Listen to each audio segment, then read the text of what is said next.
Gracias, me corresponde presentar a los compañeros Javier Francisco López y Diego Casas Avellaneda, que nos van a hacer la última presentación del acuerdo, ¿no? O sea, hace el cierre. O sea, aquí se va a ver todo lo que se hace bien hecho.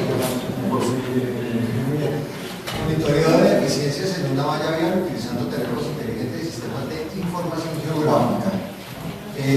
Javier Francisco, aparte de haber sido el director académico de este salón, también tiene otras cosas, hace otras cosas. Ingeniero de Sistemas de la Universidad Nacional de Colombia, maestría en Gestión Ambiental de la Universidad Javeriana, tiene un magíster en la Facultad de Ciencias de Información Geográfica de la Universidad de Twente, Holanda.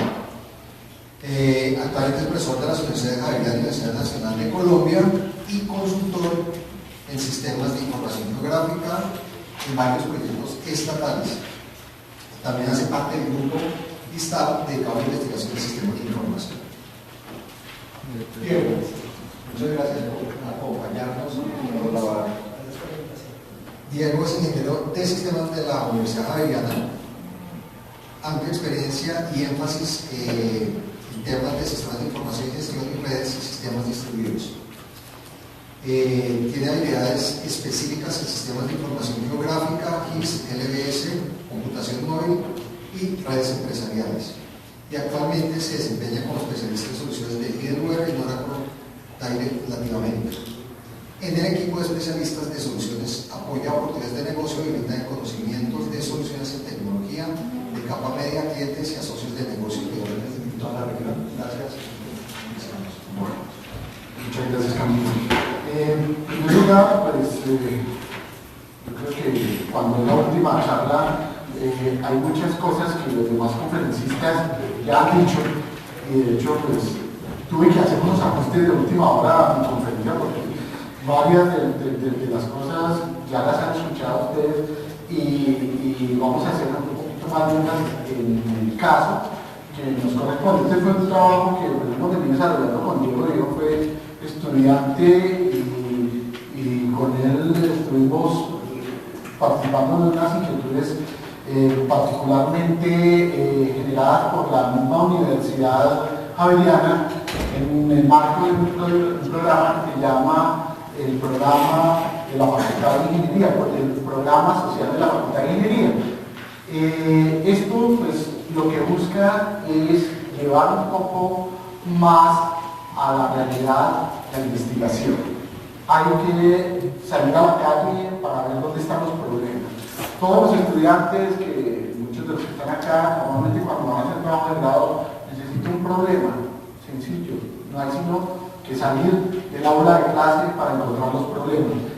Entonces, desde el 2010, en la Facultad de Ingeniería, creamos un programa que inclusive coincidió con, después lo ampliaron, le dieron un nombre más de sabiduría y todo ello, pero realmente nació como programa o proyecto social de la Facultad de Ingeniería. Después coincidió porque, digamos, ese PRO se orientó hacia las comunidades y efectivamente pues, la Universidad Javeriana no es una comunidad digamos muy necesitada, entonces tuvimos que hacer un proceso de búsqueda de esa necesidad. Después como somos los ingenieros todos analíticos, se hizo un proceso de mirar cuáles eran digamos, las comunidades que requerían donde había más posibilidades, se escogió USME y concretamente una parte para hacer el proyecto piloto. Y la idea es poder aplicar todo ese conocimiento, toda esa sabiduría que tenemos en pro de la gente, en pro de las comunidades que de alguna manera pues sirva a algo. Después que iniciamos, entonces ya se vincularon más facultades, ya entró arquitectura, entró medicina, enfermería, etc. Y empezaron, realmente yo creo que eso siempre es así en la vida, comienza alguien con un proyecto y una vez que lo estructura, alguien lo apoya.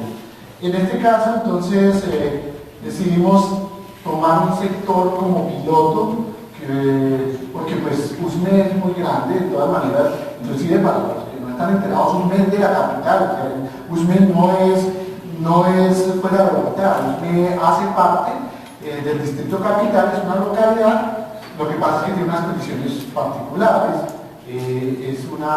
tiene alrededor de 279 barrios y 14 veredas, entonces es una cosa que combina la parte urbana con la parte rural y tiene unos elementos también muy significativos porque está alojando gran parte de las personas desplazadas que llegan a Bogotá. Bueno, también está Ciudad Bolívar, pero entonces eso genera una problemática muy, muy interesante a nivel de, digamos, del país y por supuesto donde nosotros tenemos una granita de arena que aportar. Entonces esta es la zona piloto que seleccionamos, por supuesto no la tomamos toda, con ayuda de imágenes satelitales y con ayuda de los estudiantes, trabajando en conjunto, empezamos a georreferenciar pues primero qué tenían. Entonces la casa del presidente de la Junta de Acción Comunal, es muy importante, pues, ellos comprometidos trabajando con nosotros. Realmente eso es algo interesante, uno termina aprendiendo más de ellos que ellos de nosotros. Nosotros simplemente fuimos y nos mostraron, miren, nosotros trabajamos así, funcionamos así, tenemos estas empresas de confecciones, tenemos estas empresas de tamales, miren, y empezamos a trabajar y a mostrarles que hay posibilidades también de un desarrollo interesante. Además, nos serviría a nosotros como un campo interesante, por ejemplo, para aplicar el tema de las imágenes satelitales. Este es un tema que inclusive yo anecdóticamente les contaba a mis estudiantes cuando yo estaba buscando trabajo de grado hace un tiempito. Y entonces estaba en la Universidad Nacional y fue antes del Instituto Geográfico Augusto Hace a decir que necesitaba estudiantes para desarrollar un software de procesamiento de imágenes satelitales. Eso sonaba marciano y muy interesante. Yo dije, no, ahí es donde yo puedo aplicar creo que como 10 o 11 cursos toma uno en la Universidad de Matemáticas y unos cuantos de programación, y decía, pues, esto va a ser marciano, pero allá es donde me va a servir aplicar eso. Y efectivamente con el tiempo me pude dar cuenta que no es así. Esta es una de las áreas más terrenales que cualquier otra. Resulta que, pero eso fue por accidente también. Llegó, por ahí había un señor, teníamos que el Instituto Geográfico tiene dentro de sus labores la de medir las áreas de los terrenos para, con base en ello, de las fincas, hacer una boca catastral para cobrar el impuesto. Lo mismo que hacen en la parte predial de catastro, pero aquí es en el sector rural. Y había un señor que insistía en el tema de que su finca estaba mal medida. Señor, no, usted tiene que pagar, y venía pagando ahí un impuesto juicioso, porque si eso era lo que decía el instituto, pues, ¿qué más podía hacer? Entonces empezamos a utilizar, y obviamente en esa época pues era haciendo primitivas en C, para dibujar una línea, para calcular un área, y logramos, efectivamente, demostrar que el señor tenía razón. La finca estaba muy bien. Y le venían cobrando mal el impuesto desde hacía ya varios años. Ahí empecé a darme cuenta que el sistema tiene una proyección social muy interesante. Y ahí yo creo que en realidad me enamoré más de otro campo. Y me quedé, algo que pasa en la vida. Normalmente comienza uno como algo temporal y termina siendo definitivo, ¿no? Entonces empecé a trabajar con estos temas y bueno, hay una proyección importante. Entonces nos fuimos digamos ya con el tema de Usme, son muchísimos, estos son apenas uno de los problemas porque el asentamiento humano, las dificultades que trae a nivel de las familias, es que estas son realmente familias que en promedio cada una tiene 5 miembros y tratan de ubicarse como puedan en unos lugares que no son adecuados para vivienda y tampoco adecuados para sembrar, nada de eso, y con una cultura completamente distinta. Entonces surgieron muchas oportunidades realmente más que problemas de trabajar allí. Este año que viene acá, no se alcanza muy bien, es la casa de don Ismael. Don Ismael, él insiste en vivir allí y esto es un terreno altamente, fácilmente erosionable, ya el se está derrumbando. Y él compró unos bloques y todo eso, y dice que él va a construir, por ahí tengo un video, pero no lo muestro porque nos demoramos mucho, y él tratando de hacer ingeniería de cómo hacer un muro de contención a esto. Y la casa está aquí. Y encima ya tenemos unos postes de luz que, bueno, no sé por qué fueron instalados aquí, etc. Eso es, ya hicimos un estudio de, digamos, el riesgo sísmico es muy alto en esa zona y en cualquier momento, en cualquier sismo, esto se viene abajo. El estado de las vías es este, y es complicado porque son personas normalmente que vienen a trabajar a Bogotá, que madrugan, que salen, son los últimos en llegar y tienen que subir después a su casa y algunos llegar. Hay unos carros que creo que son, yo creo que ya como los meses que teníamos en cierta época para poder llegar a este tipo de sitios. Y eso es en Bogotá, estamos fuera de Bogotá. Entonces, pues nos pusimos a mirar, y es que en Bogotá también me puse curioso a filmar, esto es al frente de la Universidad Nacional. Lo que pasa un día con mi corriente, hay dos huecos grandes, uno allá en el carril derecho y otro en la izquierda. Aquí, usted ve este motociclista casi se mata ese día ahí en la base de ese hueco, esquivando. Y eso es una problemática que todos nosotros tenemos que convivir a diario. Esa es la problemática de la movilidad. Entonces, para este proyecto, para no hablar de los otros proyectos, con Diego decidimos empezar a pensar qué hacer con el tema de movilidad, un poco de manera genérica. Entonces empezamos a buscar diagnósticos de qué pasa con la malla vial. Nos fuimos a Rilú, a averiguar qué era y bueno, las mediciones, etcétera, y pues nos esperaron los datos oficiales que tal vez como alguien decía esta mañana, yo no sé si la calidad de los datos, la mejor manera de medirlos sería con la gente, diciéndoles que hagamos una validación. Pero estos son datos donde nos dicen que el 70% de nuestra malla vial, eso está basado en unos índices de coeficiente de medición del pavimento, es una cosa muy técnica, ya Diego les cuenta, y resulta que el 70% solamente el 17% está en estado regular y malo pues el 12%. O sea que yo no sé por qué se quejan de Bogotá, si tenemos el 70% de nuestra malla vial en perfecto estado. Entonces, datos luego nos fuimos un poco a mirar, bueno, pero ¿y esto entonces qué pasa con el transporte público? Si es que entonces un bus de estos tiene que transportar 120 pasajeros, y que apenas se balancean pasando estos huecos y manejando los temas de velocidad. ¿Qué pasa ahí? ¿Dónde está la problemática? Entonces, afecta también al transporte privado. Yo creo que todos los que conducimos nos hemos tomado un hueco una vez y el mismo hueco dos veces y maldecimos y decimos, bueno, ¿qué hay que hacer? Algunos decidieron, y esto es real, lo pueden ver ahí, la calle 53, carrera cerca de la carrera 30, está marcado con una X. Entonces ya estamos haciendo algo, estamos marcando el hueco. Lleva bastante. Ahí estuvimos mirando un tema, Medellín también presentaba una problemática. Ellos empezaron a trabajar un desarrollo, lo denominaron como el hueco, una cosa interesante. También, entonces, vamos a mirar qué se puede hacer, pero había un elemento diferenciador y es un compromiso de la parte también, digamos, directiva de los tomadores de decisiones. Empezamos a mirar, fuimos a la Secretaría de Movilidad, que nos dieran datos de tiempo, de qué pasaba con la Secretaría de Movilidad. Y ellos efectivamente sí tienen los datos. Duramos como más de 6-7 meses para que nos dieran los datos, pero aquí no los dieron. Los tienen en Excel bien guardados, son archivos muy grandes.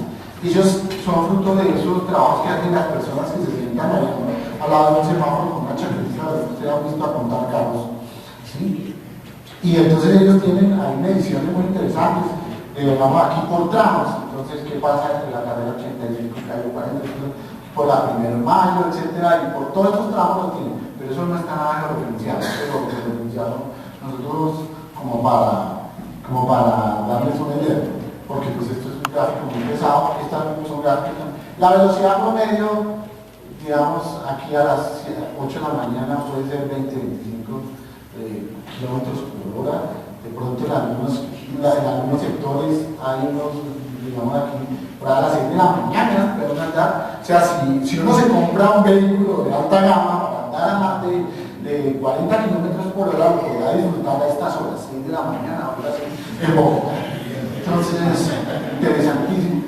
Estuvimos mirando, resulta que también esto ya existe y digamos, Google lo tiene, digamos, el tráfico usual, la cantidad digamos, el tiempo de demora que uno puede, digamos, tardar en un movimiento. Entonces, zonas donde están rojos que pues, definitivamente usted a esa hora no se vaya a meter, ¿no? Si va a hacer una vuelta por aquí a Unicentro, este es de los sábados a mediodía, que es caótico, pues no planee la vuelta para hacerla el sábado a las 12, porque se va a demorar el doble o el triple del tiempo que normalmente demoraría. Entonces, de pronto hace falta algo, pero para eso es que necesitamos sistemas que nos permitan de alguna manera planear mejor nuestras actividades y pues poder desde la universidad hacer como un aporte en ese sentido. Entonces, ¿quién controla la movilidad? Mire, esta fue de verdad que la modifiqué mañana porque tuve que pasar calle 45, carrera Caracas, con la Caracas. Este señor es un habitante de la calle que se para aquí al frente de los carros, los detiene, y para que le den cruce a las personas que toman la oreja a subir a las pendientes por la calle 45. El trancón que se arma aquí para abajo no se lo imagina. Eso es básicamente pero bueno, pero está haciendo algo con la movilidad. Estos son los ahora vienen unos temas interesantes. No se sabe qué es peor, si la enfermedad o el remedio. Estos son avisos de prensa. La pesadilla cuando van a hacer un arreglo en la malla vieja. Entonces, nosotros, antes de empezar este proyecto, fuimos con Diego a decirles a los señores de transición, mire, queremos hacer esto, apóyennos. Nos mandan para las cuentas y todo eso, y nos mandaban a gente operativo que no tenía tiempo, nos dejó allá un par de veces esperando. Claro, entonces dijimos, hagámoslo nosotros, y bueno, fuimos a los señores de Bildu y más o menos la misma. Entonces, pues, ¿qué hacemos? Pues desde la academia, pues hagamos algo. Entonces nosotros empezamos a armar drones, nos pusimos a comprar piecitas y a hacer software, y con algunos de los estudiantes que están acá aprendí a volar, porque nosotros no sabemos de algoritmos ni nada de eso. Carlos Niño es experto, hasta hoy me enteré de eso porque es fruto del evento. Entonces nos tocó, y hemos ahí estrellado unos cuantos para poder captar unas imágenes aéreas de ciertas zonas y poder detectar y hacer un diagnóstico de la mayoría. Entonces, esos son, digamos, como aportes pequeños que hacemos desde la academia. Y lo que estamos tratando de plantearnos es, ¿somos parte del problema o somos parte de la solución?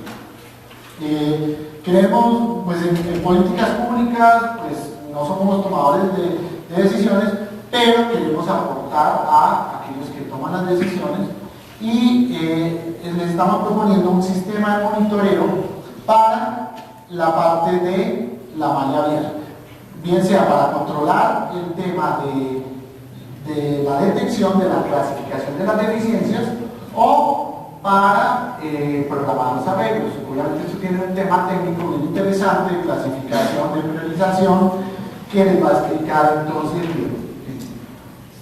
Muchas gracias. Bueno, Entonces les voy a contar cómo surgió eso, un poco de la historia, de cómo con Javier nos pusimos a investigar, a revisar diferentes perspectivas de cómo se está haciendo en este momento toda la parte del análisis del estado de la malla vial. Y básicamente nos encontramos con dos sistemas. El primero de ellos es el analizador de perfiles longitudinales. Entonces acá me quiero detener un segundo y les quiero explicar rápidamente cómo funciona. El analizador es básicamente un armatoste de este tamaño que va colgado en la parte de atrás de un campero o de una camioneta de Platón, y el analizador se debe calibrar antes de que salga a la calle y debe pasar a una velocidad homogénea para hacer la detección correcta. Ahora, también tenemos otro de los sistemas, que es el RODMAS, que es un sistema japonés que ya está patentado, que nos pusimos a mirar y el costo de la camioneta con la dotación está alrededor de los $750.000.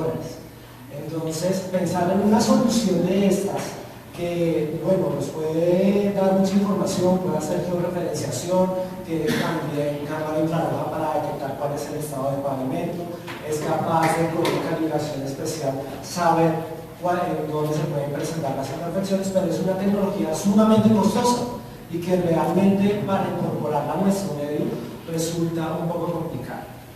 Entonces nos pusimos a pensar en otras alternativas y dijimos, bueno, ¿será que los smartphones son una herramienta para la movilidad? Ya hemos visto varios casos de éxito. Uno de ellos es Google Maps, el otro es Waze, después que Google compra Waze, entonces aumenta la cobertura, y realmente vemos que todos los días, todo el tiempo, muchas personas están comprando, nosotros mismos estamos con nuestros dispositivos móviles averiguando, oiga, ¿dónde entra con? Oiga, ¿qué está pasando acá? ¿Por dónde me voy? Por medio de las redes sociales. Entonces, con ese impacto que están ocasionando estos dispositivos móviles, podemos, desde nuestro punto de vista, pues, comenzar a hacer ciertos aportes en cuanto a información en donde nos encontramos y qué es lo que está pasando en nuestra alrededor, ya sea que nosotros lo indiquemos en el dispositivo o que el dispositivo por algún sensor lo detecte, básicamente. Y esto también se ve para el caso de la policía, para el caso del sector público. ¿Qué sucede ahí? Los policías ahí también tienen las patrullas, las tabletas, los dispositivos móviles, ya sea para no poner en foto comparado cuando está mal parqueado, o también cuando van a revisar los antecedentes de una persona. Están ahí con su teléfono, revisando qué es lo que está pasando. Entonces, pensando en la globalidad de todas estas herramientas, decidimos ver rápidamente qué más se puede hacer con estas herramientas. Y realmente nos encontramos con datos muy interesantes, por ejemplo, de la cantidad de información, no solamente a nivel de los smartphones, sino a nivel de todas las redes sociales que generamos todos los días. Y en un minuto vamos a ver qué es lo que sucede. Básicamente, estas 100.000, ¿de qué creen que sean? Básicamente, ¿qué se les ocurre? Estos 100.000 son 100.000 tweets que se generan por minuto. 100.000 opiniones de personas, políticos, personas influyentes que están en las redes sociales interactuando con nosotros. Estas 48 horas, ¿de qué serían?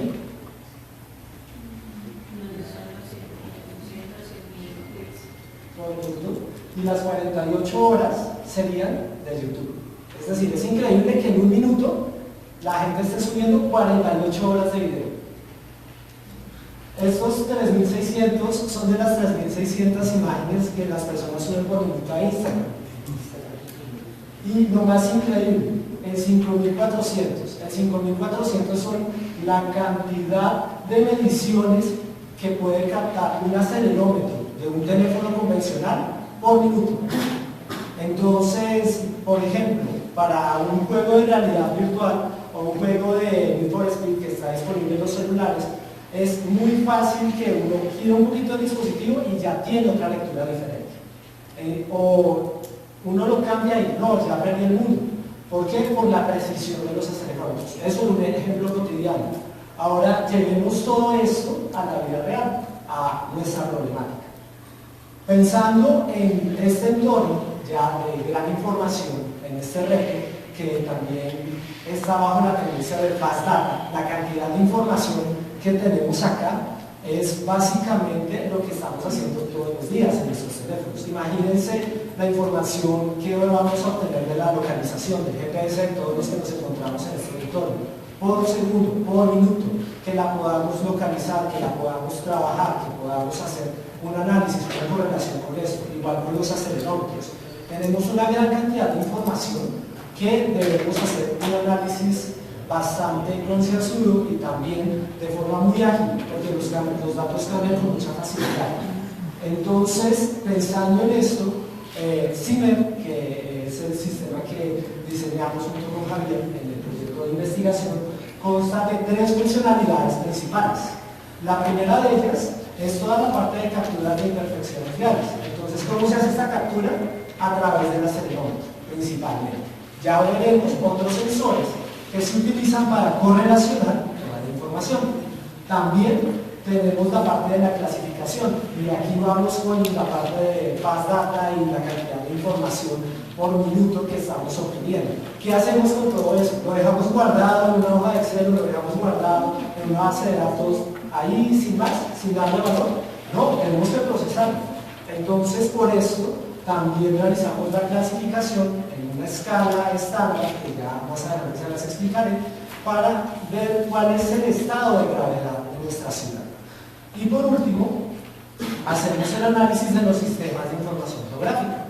Entonces, utilizando toda esta información, la georreferenciamos, utilizamos mapas de Google Maps, utilizamos también mapas de OpenStreetMap, para tener toda esta información ya directamente en un mapa y que de verdad esta lectura sea bastante útil para todos.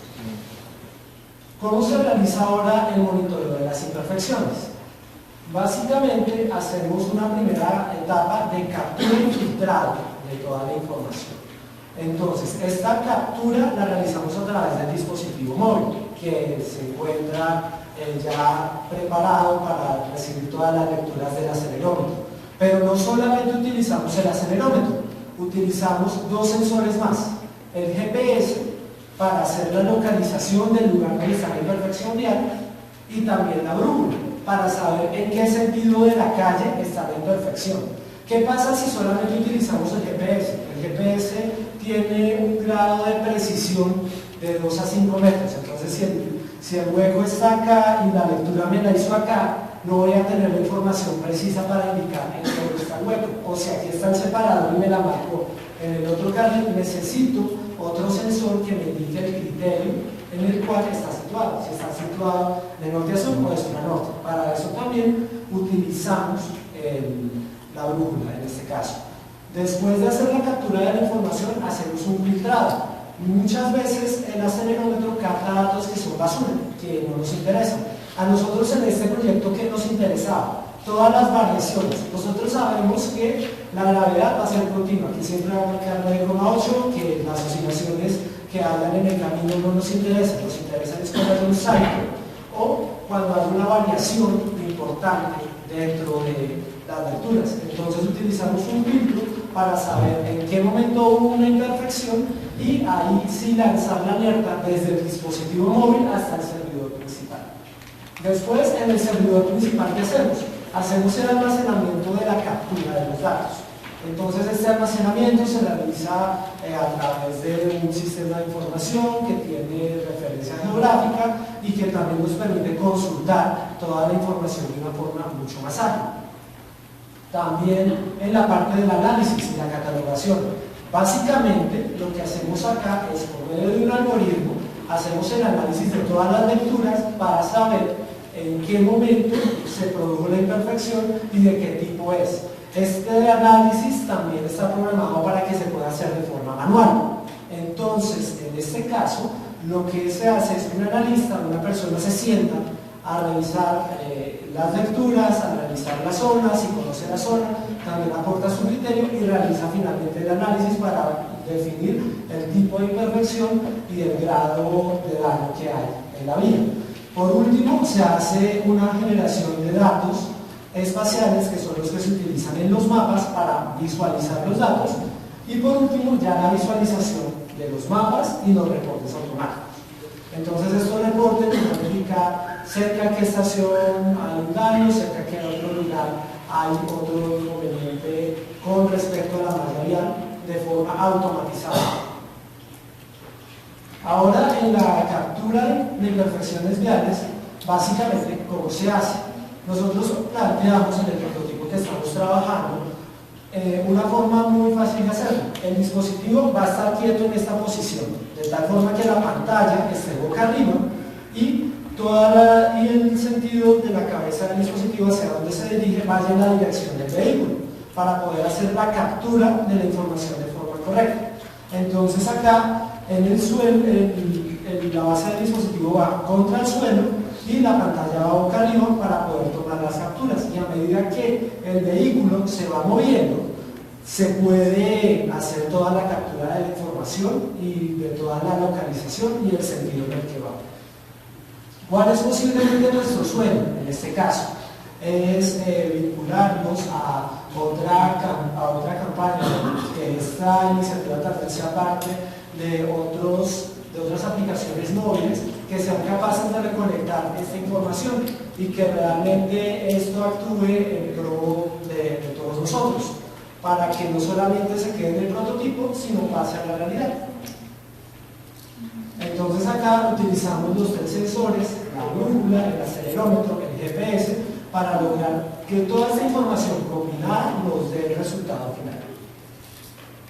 Este es un ejemplo, no es por marearnos, sino es un ejemplo de un segundo de la captura, de lo que logramos. Entonces, acá hicimos el análisis de cada uno de los ejes. El eje donde se hizo la detección de la imperfección fue el eje Y, que ahí nos está mostrando, y el eje Z también nos ayuda a hacer una correlación, y esta es la cantidad de información. Como ven, es una gran cantidad de información que requiere un equipo que tenga un servidor de aplicaciones de alto desempeño para que pueda ser procesada y que también el canal de datos sea bastante ágil para que la información llegue de forma adecuada.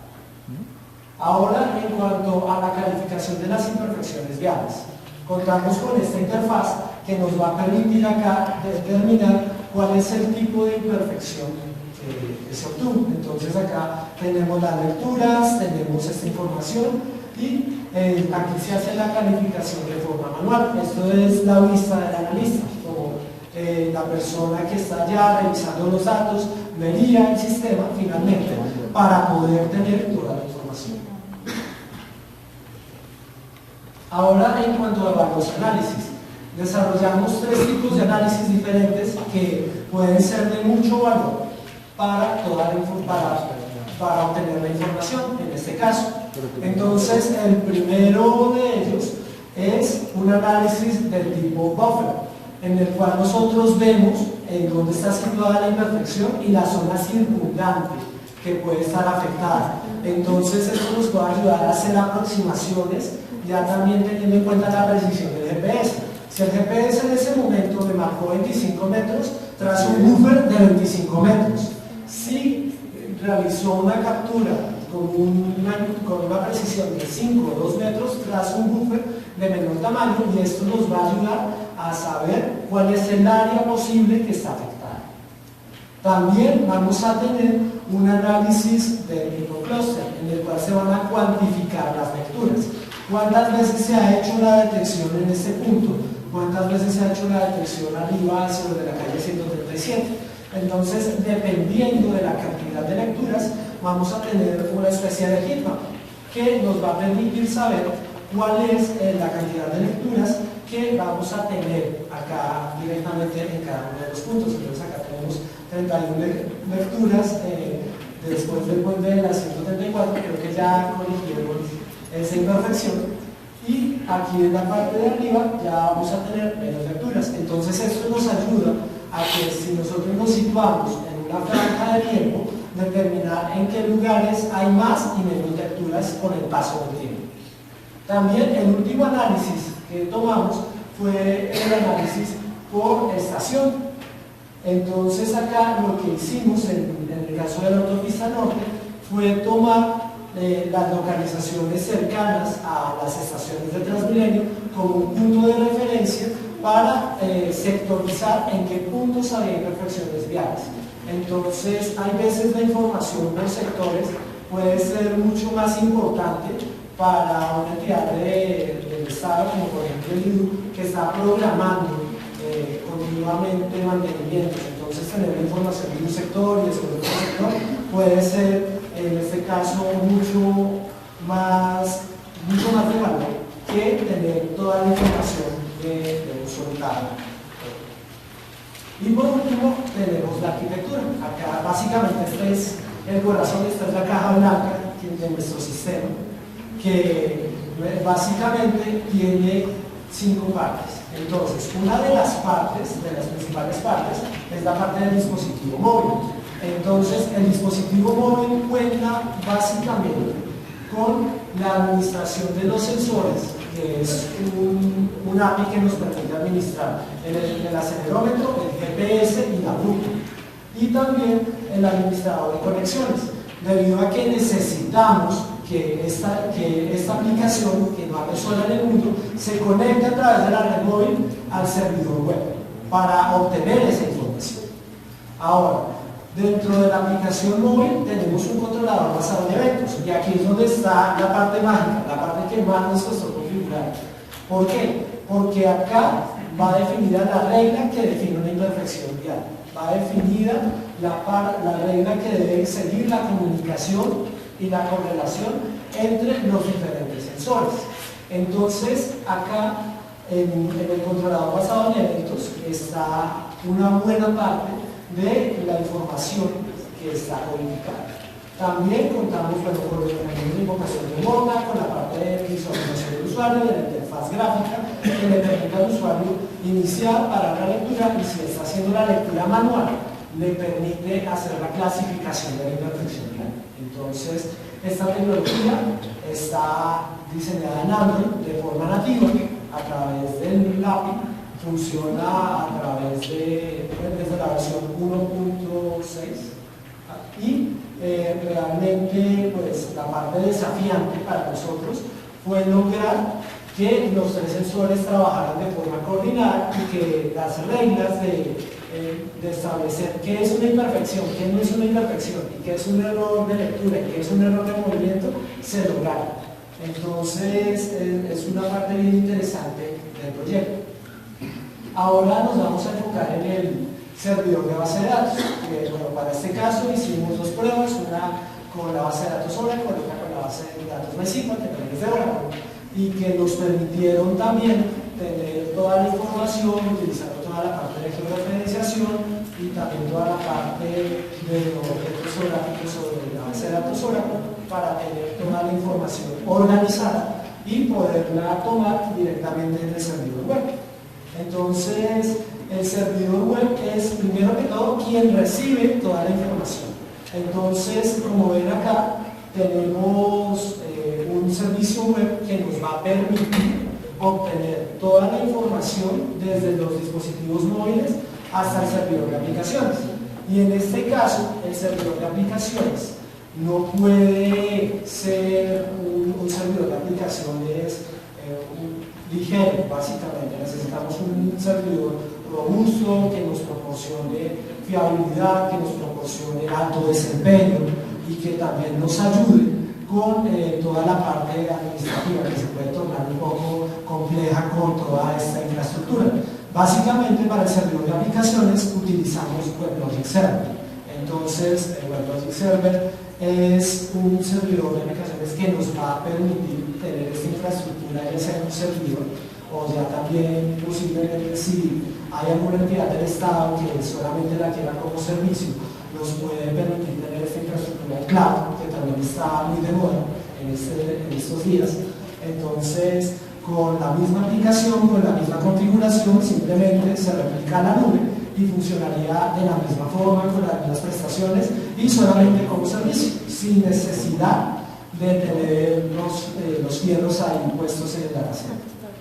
Y por último, también tenemos toda la parte de los sistemas basados en localización. Entonces, estos servicios los sumamos desde Google, a través de Google Maps, utilizamos el API para generar los mapas, también utilizamos los mapas de OpenStreetMaps, que nos van a permitir, en este caso, tener toda la información con respecto a las localizaciones, a los puntos, a los objetos creados sobre el mapa. A través del lápiz los creamos de una forma mucho más sencilla y esto nos va a facilitar mucho más la forma de hacer la visualización final que queremos hacer al usuario de forma práctica.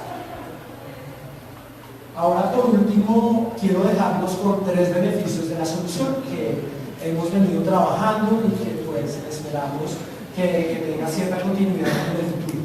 Entonces, el primero de ellos es mayor cobertura geográfica. Entonces, al estar trabajando con dispositivos móviles, ¿qué ventaja tenemos? Que tenemos cobertura en muchos lugares, así sea offline, así no tengamos la red celular, tenemos una capacidad para guardar los datos online y después enviarlos preprocesados al servidor con la capacidad de cómputo que tiene un dispositivo móvil. Entonces esto nos va a ayudar a que los datos que tengamos los podamos capturar sin ningún inconveniente y no estar dependiendo constantemente de la red celular, que en cierta forma puede fallar. También tenemos la integración con múltiples sensores. Entonces, en este momento estamos integrando 3 sensores. A futuro podemos integrar muchos más. Podemos integrar hasta sensores externos. Últimamente ha evolucionado mucho la parte de los sensores en los teléfonos móviles. Hay sensores de temperatura, sensores hasta de medición de signos vitales. Entonces, toda esta información que va por parte de Fast Data, de esta tendencia del Internet de las cosas, que también nos está moviendo últimamente, todos los días, todo el tiempo estamos generando información a través de diferentes sensores, a través de diferentes redes, de diferentes sistemas. Y esto nos va a ayudar a que esta integración con los múltiples sensores, utilizando otras tecnologías también, nos pueda ayudar. Y ya para finalizar, tenemos la reducción del tiempo y el costo en la captura de la información sobre las imperfecciones viales. Básicamente al principio yo les explicaba que el analizador de perfiles longitudinales constaba de un aparato grandísimo que iba a colgar una camioneta y iba calibrado. El otro aparato, el roadmax que va sobre la camioneta, es mucho más costoso. Nosotros hemos logrado consolidar toda esa plataforma en un dispositivo móvil para que se pueda utilizar de forma sencilla, sea una tecnología escalable, de bajo costo y también de alto rendimiento, para que realmente cumpla su función y básicamente pueda toda esta información servirnos a todos nosotros. Muchas gracias por su atención, espero que les haya gustado la presentación y pues de verdad, si tienen alguna inquietud más adelante pueden comunicarse con nosotros, aquí están nuestros correos electrónicos. Muchas gracias.